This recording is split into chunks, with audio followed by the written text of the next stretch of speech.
This residential estate is in the heart of the Surrey commuter belt. It's typical of the success, wealth and show of the modern age.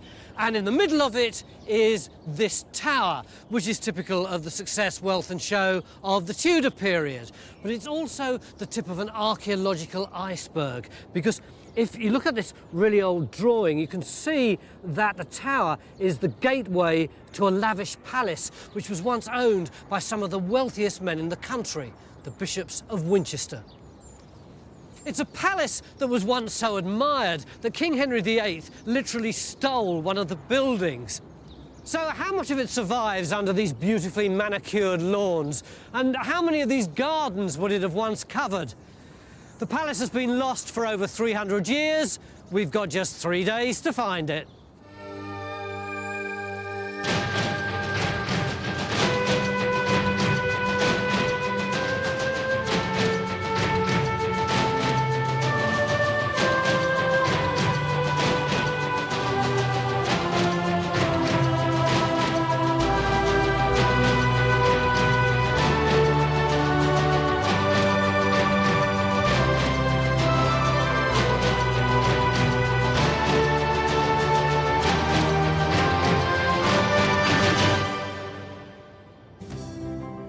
Wayneflete Tower lies in Esher in Surrey.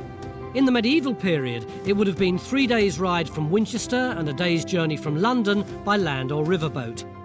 It's named after the powerful 15th century Bishop William Wayneflete, who built it at the height of the Wars of the Roses. We've been invited here by its current owner, Penny Rainbow, who spent years researching the history of her magnificent home. This is great, isn't it? It's somewhat blurry, but pretty good. It's a fair sketch from a distance, but, you know, what's it going to be like in there amongst those buildings? Mind you, Tudor Palace. This is your period, isn't it? Oh, give me one of these. But the thing is, it's not quite Tudor. What do you mean? That's the thing.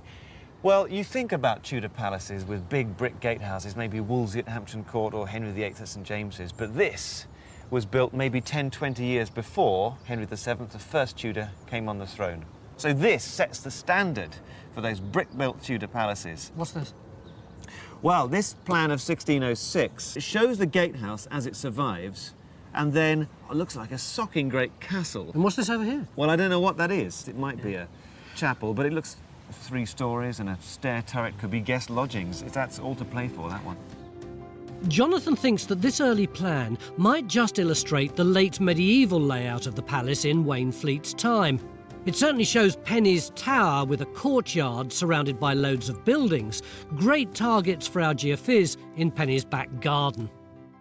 It's so frustrating. On day one, we just have to wait until they've geophysics. Well, no, I've got a trench for you. Get digging. Yes, exactly. Well, let's do that, if you don't mind. Please do. If you could Be my guest. give us permission.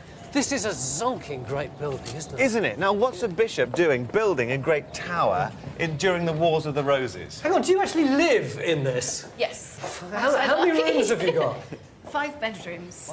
Wow. Yeah, but I mean, it's a nice house. It's Yeah, a very yeah. pleasant, comfortable place, but was it always comfortable? That's my question. You've got a hole for a musket at the top, and then maybe arrows underneath. I mean, is this a bishop who's afraid for some reason? So if you've got arrow slits around the corner, and the 1606 map shows a big wall. So this would be coming off at this angle, yeah? Pretty much down there. What's that wall doing there? It could be a thick wall with a parapet, like a curtain wall of a castle.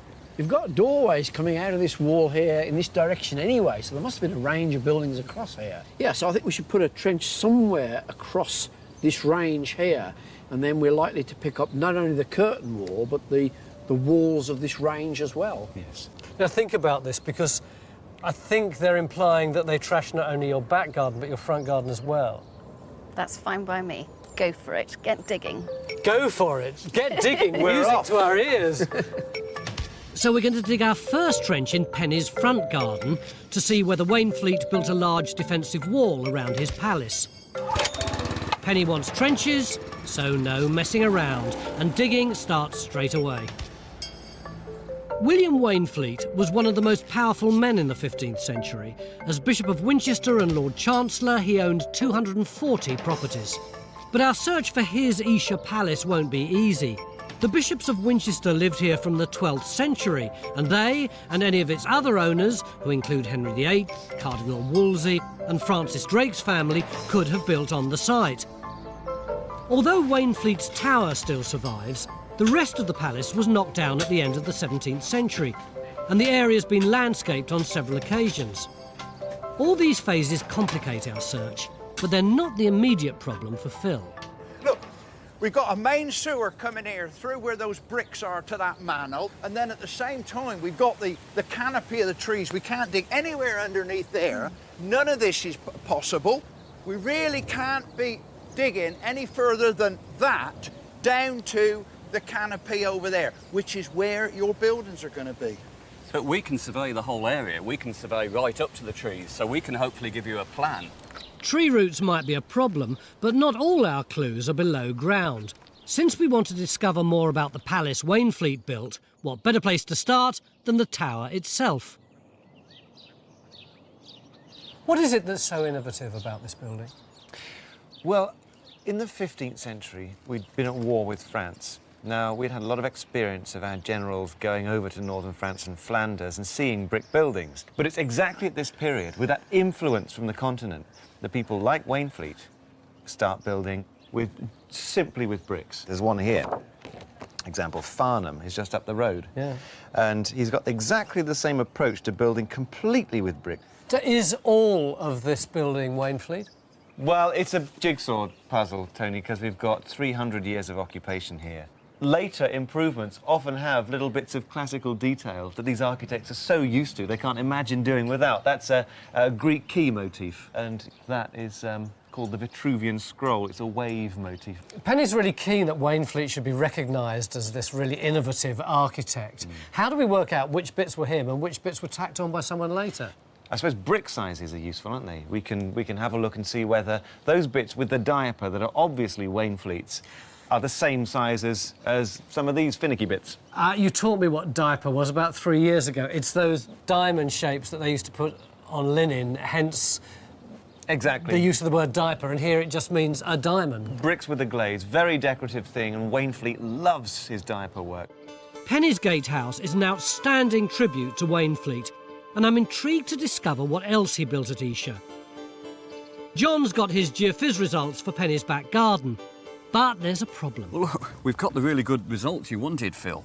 There's a clear building. We've got walls coming out beyond, even more walls. But it looks as though that's all underneath the canopy. The main thing is, I think we can get the corner, that corner there. Yeah. And That's only one branch, isn't it? it's a twig. Oh, a twig, a mere twig, right. In the front garden, where we're trying to find out if there was a defensive wall, Jonathan and Matt have hit on archaeology. Fine mortar.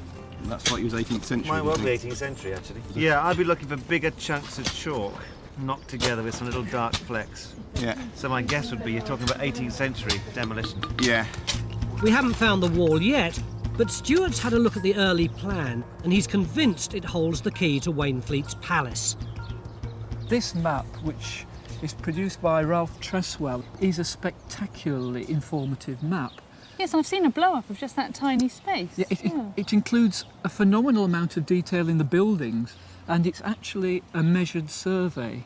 Although the buildings are drawn as if they're a bird's-eye view, the way this is made was to make a plan and then draw the buildings on afterwards. It must be one of the very first measured maps, then. It is. I think there are a lot of clues on this map.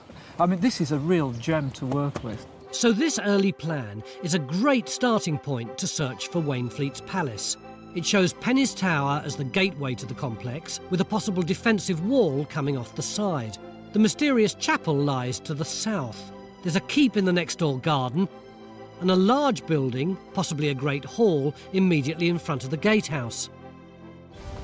So Phil and the diggers begin to open a trench in the back garden in order to test John's geophys and tie down the buildings. And in nearby Esher Place, we've set up an incident room where the rest of the team are busy trying to uncover clues about Waynefleet's master plan. Historian John Guy and our own Helen Geek are trawling through the records of the bishops of Winchester. By 1301 we know that 2 carpenters were hired for mending the Great Gate. They're trying to find anything which might throw light on the development of the palace and Wayneflete's building activity. So where does this information come from? It comes from the bishop's pipe rolls. They're called pipe rolls because they were long membranes of parchment, and then they were bound together at the top and then rolled up around the equivalent of a rolling pin. So they looked a bit like cylindrical pipes? That's right. But what these contain, Helen, is not, if you like, major building works, only repairs. The infuriating thing is that the major building work is on a separate roll and those rolls are lost. So if we know about this, can we look up in the pipe rolls about what Wayneflete's doing in the 15th century? We hope so. But this is really what we have to do in the next 3 days, to actually plough through all these Latin entries and see what we can find. Oh gosh, how is your medieval Latin? Well, I've got my dictionary. John's got 40 years of records to plough through, but we're hoping to give him a more specific target. So we've called in Mick the Twig to give a dendro date and tell us exactly when Wayneflete built his tower. Hey, Mick, you're spoiled for choice, aren't you, here?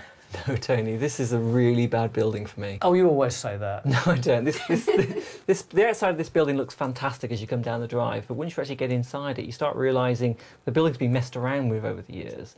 A lot of the original wood has gone. They brought lots of sort of reused bits of tack, is the only way I can describe it in here. The roof has gone at some point. A lot of the floors have gone, so there just is not that much timber in here that I can do anything with. Well, it all looks pretty old to me. No, look at this piece here. This looks like it's just come from the local builders merchants. So you're being a bit rude about your house. He's being incredibly rude about my house, isn't he? Was that tack or tat? Yeah, what did you say? Tack? It's a Shropshire thing. Despite these sarcastic country comments, Mick's managed to locate a beam which he thinks might reveal the date of the tower. In Penny's back garden, Phil's beginning to find evidence of buildings. Oh, look, no, it's got the mortar. It's got the mortar. Look, it's got the mortar on it.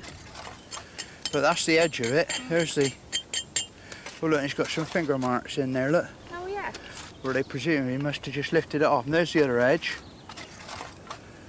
So that's one corner of it. Now's the rest of it. Nice so.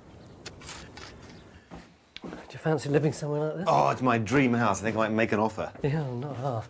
And it's in such good nick too, isn't it? It's beautiful. I mean, the quality of this whole thing is extraordinary. Look at the staircase we just come down. Every brick individually curved to make that sweep. So much surviving from the 15th century. Yeah. But what's this thing here? It's a fireplace. It seems rather bizarre to have one on a landing. I don't know what that is. There's no flue there. You call it a gatehouse, but look, over here there's a big room which is now Penny's kitchen. Yeah. There's a huge thing here. Actually, this is the lift, which I don't think they would have had in the Tudor period. But you've got another room there, another 3 floors above, isn't it? So you've got a host of rooms. Why does a gatehouse need all that? It's an inadequate description in a way, isn't it? It does much more. But other than offering people the sign of the entrance and a means to direct them through to the other buildings, you need a porter as well to make sure security is adequate. And then there are big lodgings above because they're grand spaces with good views in a prominent position. But 3 for the price of 1, I'd say. Such a nice house. In the front garden, Bridge has been working on the wall trench for most of the day. How you getting on then, Bridge? Well, we're getting down, Mick. Doesn't look very interesting. No, it's not really. We have a little bit, but it all seems to be out of situ, and we're just going through lots of garden soil and demolition layers, and that's really about it.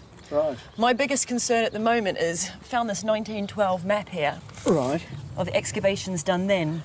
You can see this is foundations of brick for brick wall of Wayneflete's times, with a little note here saying foundations are over 6 foot below the present surface. Yeah, but is that the top or the bottom of the foundations? Well, my pick is it's going to be the top. Either way, Jonathan, it's a long way down, isn't it, to what we've got here? It is. And the wall, if you look at the scar on the tower at the moment, should run through about here. Right.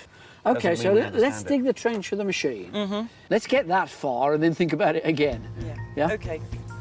So Bridge and Matt will have to dig a lot deeper to find the wall.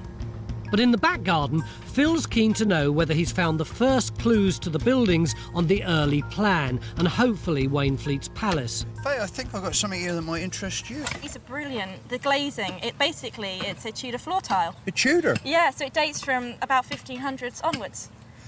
No, hang on, Jonathan. I thought you said this morning this place was pre-Tudor. Yeah, well, now the gatehouse that survives is, but this has been a manor of the bishops of Winchester since the early 13th century. So Wayneflete wasn't the first builder, and he certainly wasn't the last. And for these, it could easily be someone like the bishop of the first half of Henry VIII's reign, who was Richard Fox, another great builder in line. It's nearly the end of day one, and although Phil's finding building material, it's later than Wayneflete. And I'm getting worried that we're not any closer to understanding the rest of his magnificent palace. Well, mate, this trench was a bit of a disaster. We've been digging all day and we've still down on nothing. No, it hasn't at all. We're still working on it. You're always like that at the end of day one. You're always a real misery at the end of day one. We need to do a lot more work in this trench and the same in the other two in there. We're hardly down on the archaeology at all.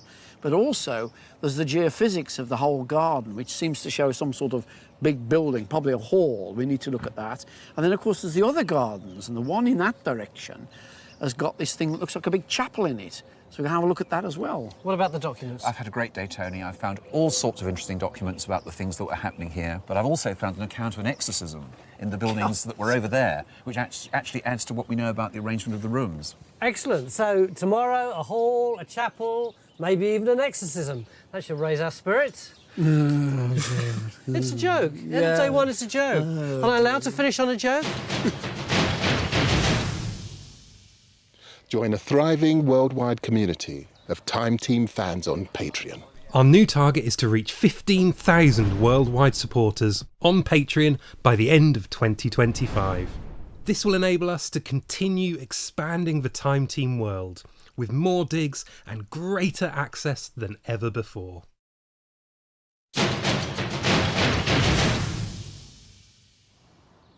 Beginning of day two here in Esher, where we're looking for the rest of the palace to go with that magnificent gateway.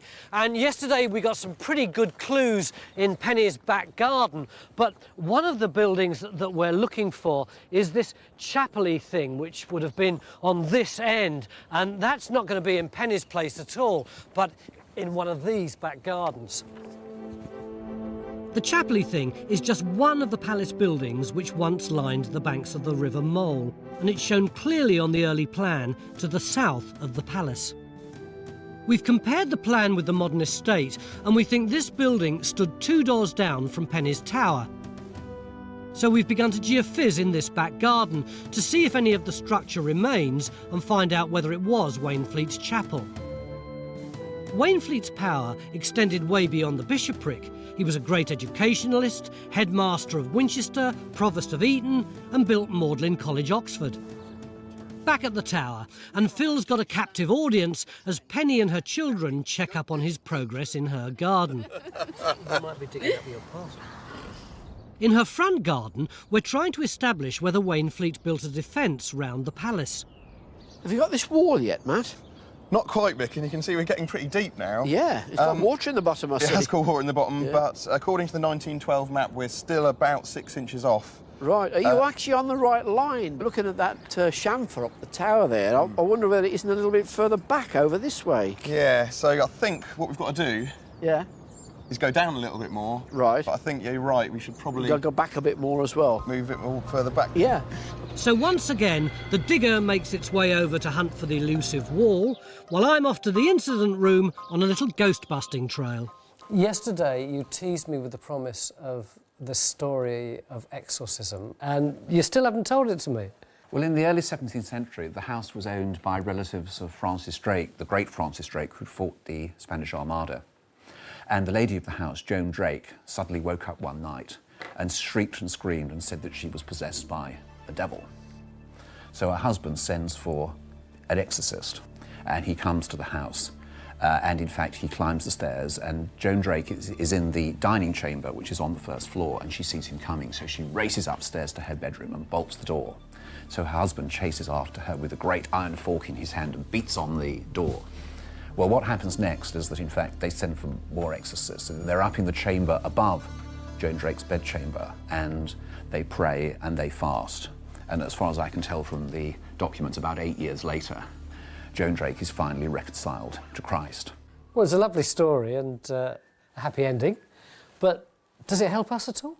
Well, I think it does, because in fact what it shows is that if the dining chamber, which we know has to be on the first floor because that's how things were then, so if Joan Drake's chamber, her bedchamber, was on the floor above, and these 3 Puritan exorcists are on the floor above that, it has to be a 4-storey lodging.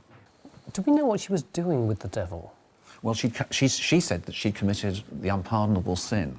This is a family show, but have we any idea what that might mean? Well, it could involve, you know, the idea that she'd had carnal congress with the devil. Good Lord. Back at the tower, Phil's found more walls than he can, well, shake a brick at. Look, there's a face of stone that runs along there. You've got a big block of stone in there, block of stone in there. There's all the way along there, that comes in there. I mean, I was wondering whether this isn't the earliest wall we got on the site. It's just complicated, very, very complicated. While Phil struggles with too many walls and Matt struggles to find one, Jonathan's taken me to nearby Hampton Court. Just over 3 miles away, Hampton Court was built by one-time Esher resident Cardinal Wolsey, and Jonathan wants to show me just how much it owes to Waynefleet. What's the date of this place? January 1515 is when Wolsey's carpenters and masons turned up and the materials poured in for Hampton Court. But at that time, when it was a building site, he lived on Waynefleet's manor at Esher. Really? Not Waynefleet's old house, anyway. So every morning when he came in, he'd got that image of Esher in his mind? Absolutely he did. You can certainly see Waynefleet's influence in these diamond patterns and in the look of the brickwork. You can, Tony, but look carefully at them and see the way in which they don't really line up. They're all over the place. Now, Waynefleet's masons set that diaper work perfectly. Yeah. It's very organised on the facade. It's tightly built. It's a kind of relief to know that even Cardinal Wolsey had problems with his build, isn't it? It's a huge contrast to Waynefleet's crisp diamond patterns picked out in a black glaze. No cowboys on this job. But no one really knows how this effect was achieved. So we've called in brickmaker Tony Minter and glaze specialist Beryl Hines to experiment.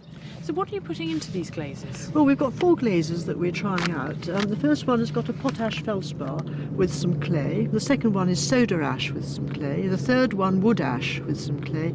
And the fourth one is a fairly traditional medieval style lead glaze with some copper in. Right. How have you come up with those recipes? Have you got them from documentary evidence, or have you done any scientific analysis to come up with them? Well, there is no documentary evidence. So how are we going to get the glazes onto the brick? Well, we're going to dip them and we're going to brush them. Can I have a go? Please do. Right, so I just paint it on with this brush, do I? Shall I have a go? Yeah. Here we go then. So the bricks are coated with the 4 experimental glazes, hoping to replicate the black finish of the diaper pattern. It's now a 24-hour wait while they're fired in a kiln at over 1,000 degrees. 2 doors down from the tower, John's got the geophys results for the Chapley building. We've got these responses here. Now, they're actually in this area. Where this sort of little bit where of we've got the drop-off ridge. is over We've here. got high readings down there that might just be make-up for the river. But I'd have thought if we put a trench across here, then we can investigate what that is. Yeah, perhaps a 2x2 or something like that. Or something across here. Just small to start with. To see I what mean, we've we got, don't want to yeah. wreck the garden totally, do we? Yeah, OK, let's do that then. Mark it out for us. Yep. Then a swim? Only if it warms up a bit. After a day and a half in Penny's front garden, Matt might finally have made a breakthrough in the wall trench. Hold it there for a second, Ian. Think. There we go. Oh, without a doubt. Ah, and there's a course down there as well. That's the other side there. Brilliant. Definitely. So we've got one bit there and one part of the wall there. So what am I standing on here? Matt seems to have hit a brick wall in more ways than one. While in the neighbouring garden, things are just getting started, as Kerry opens a trench to search for the Chapley structure. And in Penny's back garden, Rakshaw's opened another trench based on John's geophys results, which showed a large building, possibly a great hall. Now, Phil's cleaned up the walls in his trench. He's pretty sure he's found part of it. If this is the Great Hall coming along like this, geophysics says that it doesn't run the other side of the path. Right. So if this is the corner of the hall, I'd like to resolve whether or not it turns this way. Yeah. If it's absent from there, we know that the hall has got to be this way and not that way. Or in other words, whether we got the front corner or a back corner. Good. Very good. Keen to solve this puzzle, Phil and Jonathan want to know whether Rakshaw's trench holds any clues. Raksha. Oh, hello. How you doing on? Doing very well, actually. We've got this wall running down here, and it's composed of the similar material that Phil has in his trench. We have something coming up this side, which is composed of flint and mortar. I can't really see what's going on because I think we need to extend that way. And then we have this floor running through here, and I'm wondering whether it's a corridor or not. Is there any chance that you're walking on a floor that's made up of bits of rubble and cement or mortar that would have had tile on the top of it? Yeah, it's possible. We had lots of tile coming out of the demolition layer. Because that wall looks a lot like your... Well, that's the obvious thing. It's exactly the same composition as the wall I got running parallel to it, and it's also the same composition or the one that looks as though it's coming parallel to the pathway. What sort of distance we got? Well, let's measure it out, Phil. Well, You've got a tape. Yeah, never mind about tapes. 1, 2, 3, 4, 5, 6, 7, 8, 9, 10. About 10 metres. Well, that's 30 foot, isn't it? It's just over 30 foot. So that's exactly right for a great hall. Yeah, absolutely. I like bang on typical. Nice. So we've found the Great Hall, which ties in perfectly with our plan, and it must have been part of Wayneflete's palace. The hall's made of stone, so would have been built earlier than the brick gatehouse. We've also located a wall in the front garden. It's made of brick, but is it Waynefleet? Hey, Jonathan, come and look at this lot. Mate, I can have a nose. Yeah, come in. This is all getting very, very complicated now, look. You've got 2 walls going on. We've got the first wall here. Yeah. It's lovely flat face down to there, and from there downwards is the slightly more messy foundation. And also appears there's been a drain cut through it there. We carried on back, there's rubble. So either the wall has collapsed down here, like that, or it could be the beginning of a culvert which came up like that. Then we hit another wall, or in fact it's more of a large plinth with a kind of triangular feature on top, which seems to have a couple of bricks heading off in that direction. That 1912 map didn't show 2 walls here, did it? Not at all. It showed one wall marked coming straight up this way. Quite a wide wall, but... And this is that wall, do you think, that's shown in 1912? It seems to be on the right alignment, a little bit off. So does that mean there's a passageway between these 2 walls, then? Well, there doesn't seem to be any floor in between these 2 walls. They're also not quite aligned together, so they could be different phases as well. So is this Bishop Waynefleet, then? Because we dug this hole thinking this might be a defensive wall built by the bishop. That's what was claimed in the early map, wasn't it? But I need to get down and have a look Cool. at the bricks. Go down and have a look. Compare them with the tower. Let's have a look. Jonathan, I'm going to leave you to carry on with this, and I'll come back later when you've sorted it out, all right? See you then, Mick. As the archaeologists try to date the wall, Mick the Twig's busy working on his wood samples, trying to find a precise date for the tower. Bridge is casting an expert eye over a coin we found. And historian John Guy is ploughing through the records, searching for evidence of Wayneflete's building project. And by the tower, there's been another find. Stuart Penny's done some great research, and she pulled out this plan from the Bodleian Library in Oxford, and it's by John Aubrey, the surveyor. I think it's a great plan. So I've been able to spend a little bit of time looking at it. There's the gatehouse there, there's your wall. But also, there's this, the Tower Keep, which is probably the most important building on the site. I couldn't stop playing once I got my teeth into this. And I've put it against the modern map. There's the gatehouse there, there's your wall, that's where the keep is, and the majority of it is in next door's garden. What this basically means and tells us is that the most important building on the site is actually just behind these trees here. We might just be able to get a bit of it. Can we dig it? Well, I think there's enough room to get in there. There's a strip down here we could dig in, but I think the majority is kind of, over there. We might be able to unearth a key building on the early plan, a whole castle keep. And it's a great opportunity to discover whether or not Waynefleet was building with defence in mind. And this digging starts, I've heard that Mick the Twig might have some news for us. Hi, you two. Dendrodate, what is it? I don't know. He won't tell me. He's been very secretive. You are such a tease. No, Tony, you had to be here for this. I've actually got to eat humble pie. Here was me saying this wood was absolutely useless. Yeah. And I've got And to the say, rest. And the rest, which yes. Well, actually, I've actually got to tell you that I've managed to get a date out of it. And what we've managed to do is get the date range down to 1462 to 1472. Fantastic. It's pre-Farnham. Absolutely. It's pre-Hampton Court and it's pre-Farnham. That's wonderful. I'm so pleased. This is an undisguised triumph. It's not a competition. There you go, you can have that. Oh, I can't believe it. Well, Penny seems to be pleased. Not bad going for day 2, but will Mick's dendro help us understand Wayneflete's palace? The dendro date. 1462 to 1472. Oh, that's nice. That's very nice, isn't it? Yeah. But when Penny heard, she went, "It's earlier than Farnham." Triumph. Very good. Well, it makes a lot of sense too. Waynefleet opens Parliament in 1459 with an impassioned speech of "Let peace and unity be amongst you all," because we're in the Wars of the Roses, aren't we, at that date? Yeah.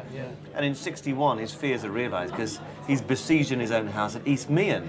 So to make a castle-like palace from 1462 makes a lot of sense to me. But do we have anything archaeological that marries with that kind of date? Ah, well, look at this. This is a silver coin from the demolition of the hall. Yeah. It's an Irish penny of Edward IV. And these are really quite uncommon because they're not supposed to circulate in England because they're lightweight, and this one's been clipped terribly anyway, and it dates to 1473 to 8. We're very close, isn't it? That's very good, isn't it? Mick, what about what I've been referring to all day as the chapel-y type thing on the edge of the complex? Is it a chapel? I would doubt it. I would need a lot of convincing, actually. I can't see a big freestanding chapel like that. OK, so we're thinking at the moment probably not chapel. Is there anything that we can be sure about in terms of what buildings we use for what? Well, I think we actually got a keep, a castle-like keep. John Aubrey in 1673 describes things as being castle-like. And that 1606 map seems to show that in one corner. It does, and his plan shows a thing here which looks like a square keep with turrets on the corners, just like a castle. So are we beginning to look at a complex which is essentially about defence? Yeah, I think at various times in its history it probably was a more defensive structure, probably early on and probably later on, and it would have looked like a castle. So tomorrow we'll start looking not so much at Esher Palace, but something a little bit more like Esher Castle. If you'd like to see more episodes like this, you can make it happen. Our new target is to reach 15,000 worldwide supporters on Patreon by the end of 2025. This will enable us to continue expanding the Time Team world. Enjoy front row seats for the greatest show on Earth and under it.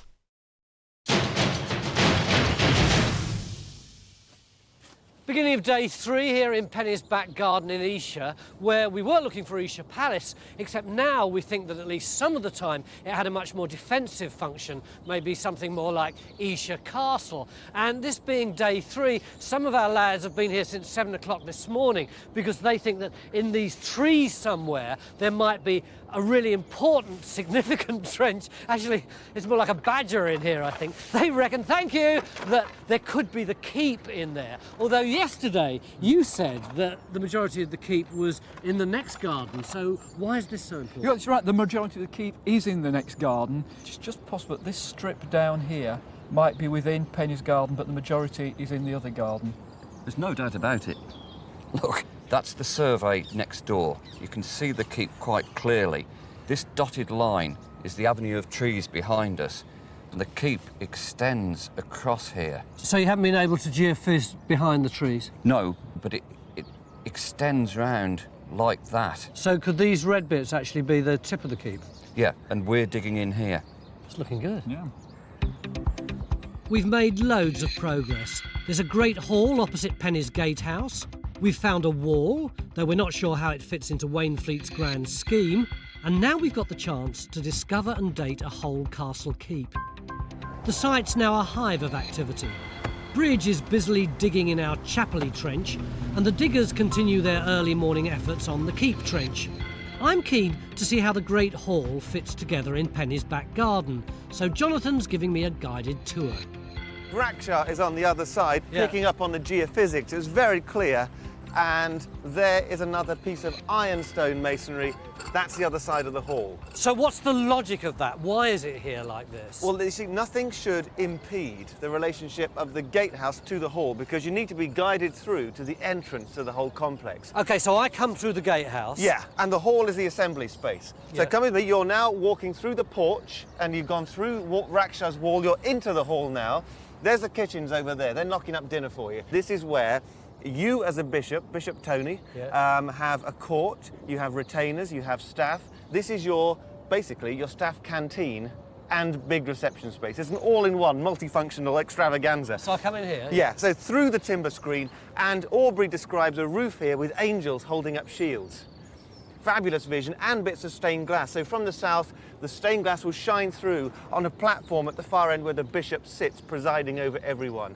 Now, when he's finished his meal, he's going to go up his stairs. Off he goes. There's bishop, warmth, bed, comfort. Far end, there's the kitchen's noise, dirt, smell, danger. The hall separates everything out into servant's end and posh. Well, that's that bit sorted out. Let's go on to the next have a one. look. So not only have we identified the Great Hall, but thanks to documents, we've got an idea what it looked like inside. Helen's keen to find out what else the documents can tell us.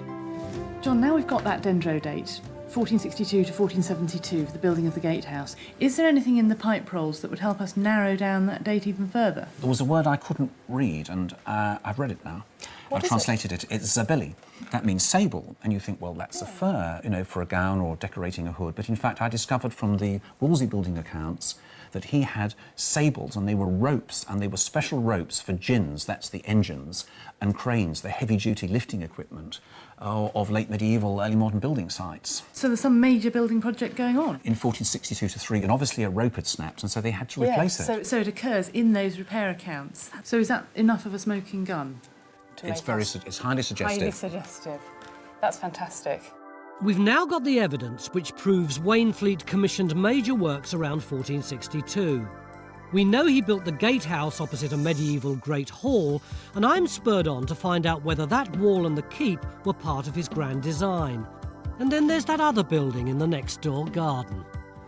Well, John, you reliably informed me that there was going to be something in this trench. We've gone down through what looks like just demolition, make-up layers, and just hit natural geology. You've summed it up. It's the makeup that we saw. Just that gravel layer will give us the effect. That would be enough to give you that signal, would it? Yeah, because the clay is so wet, and that is dry by contrast. Right. So it's just the makeup. Right. So, I mean, the main thing we can see from this trench, no building. I think we can shut this down then. Should we shut down this garden then, Mick? Yes, I think so. You know, don't fancy a dip first? Well, I'd quite fancy a bit of a dip. You said no to me. It's a disappointment, but we can't really complain. We found the hall, and the keep trench looks very promising. Penny, we're looking for the last piece of the jigsaw. You know, we've got the hall. The really big thing that we're looking for is the keep. That's why we're digging in amongst the trees, and we think that this brick wall might actually be the wall of the keep. You know this plan anyway, but you know your house is there. Yes. And the keep is there. Now, the crucial thing is going to be whether or not we can find one of these octagonal towers. In fact, they're exactly the mirror image of what you got on the corner of your house. Exactly the same thing. So, we reckon that if this is the keep, the key identification thing is whether or not this wall carries straight on or whether it splays out into the turret. And I reckon that we are just about a point to know whether or not that's true or not. Fantastic. Because you see, look, we've got a wall coming along there, and it's going straight there. Oh, look. Oh! Amazing! That's just brilliant. So what would have been in that turret? Another staircase, or? I don't know. What have you got? What have you got in your? What have you got in your turrets?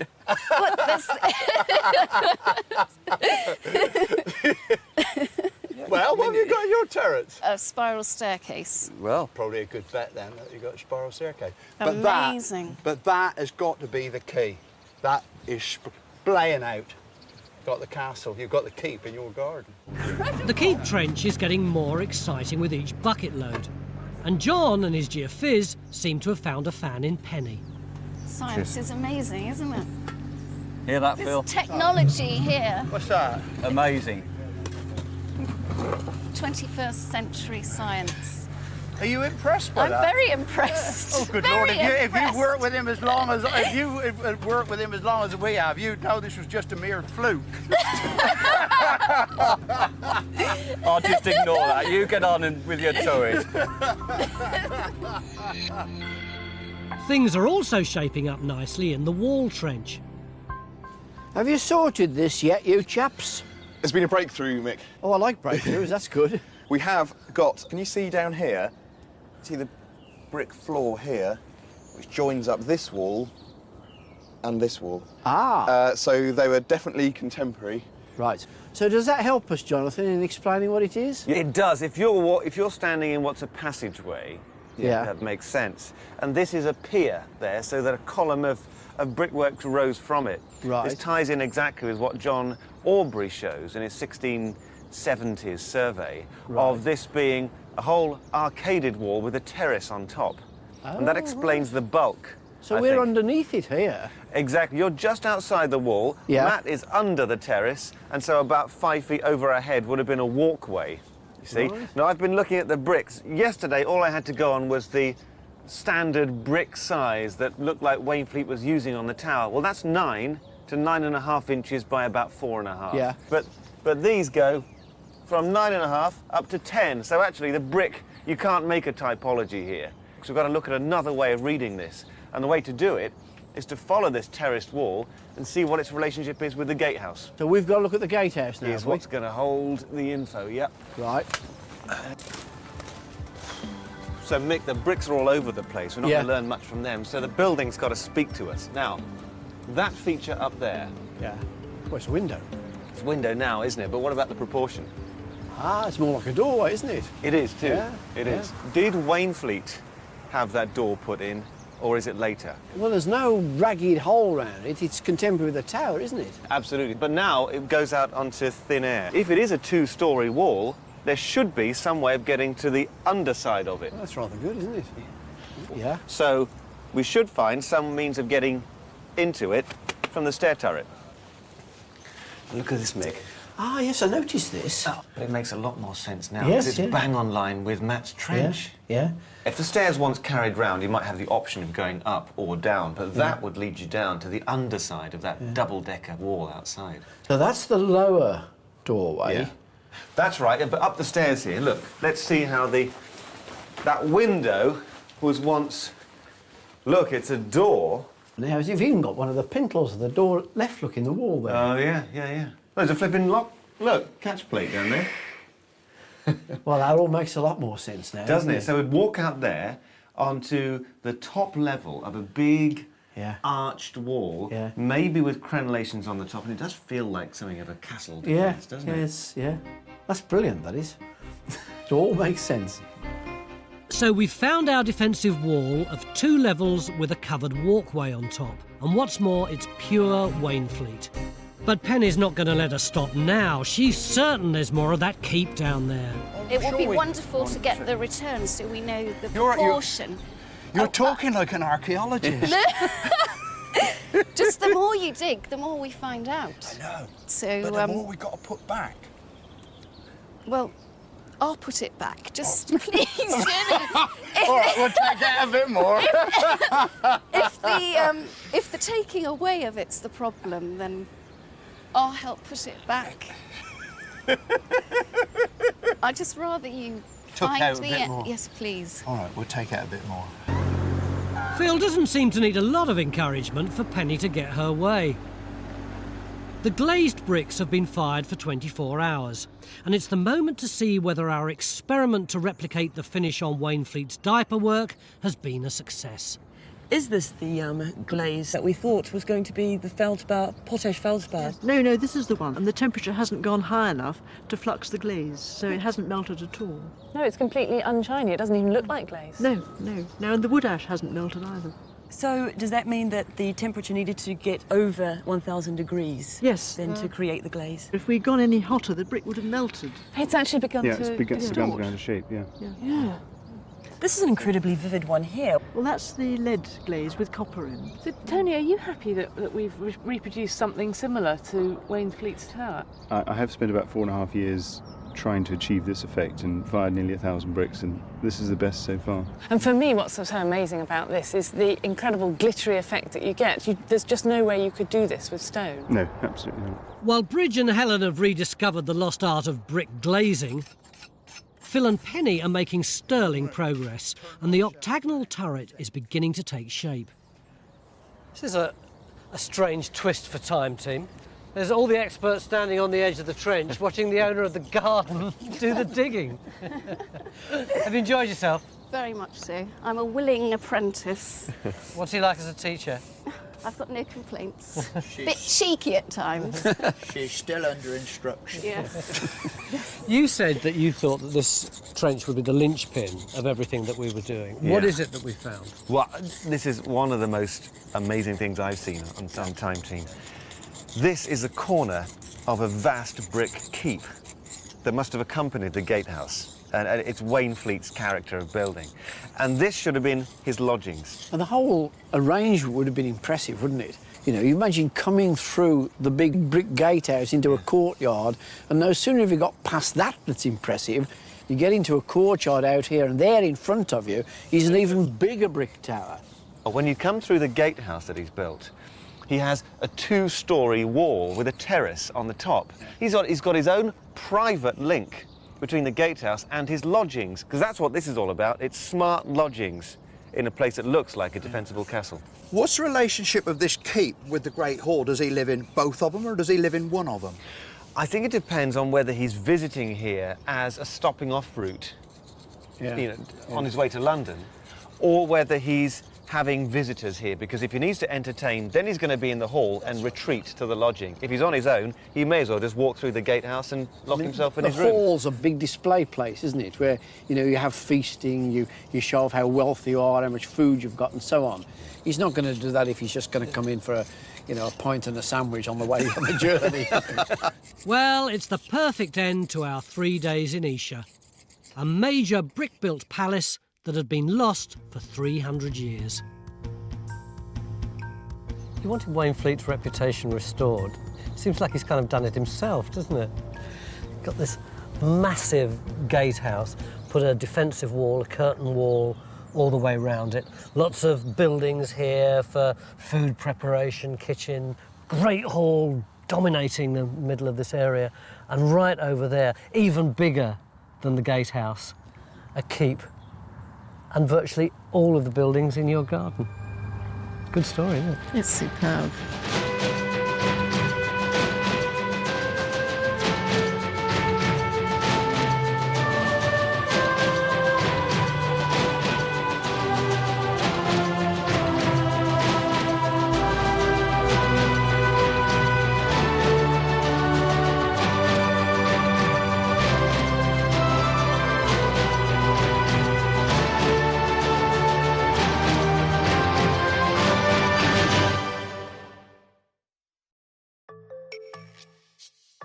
Join Time Team on Patreon to access exclusive 3D models, masterclasses, and behind-the-scenes insights.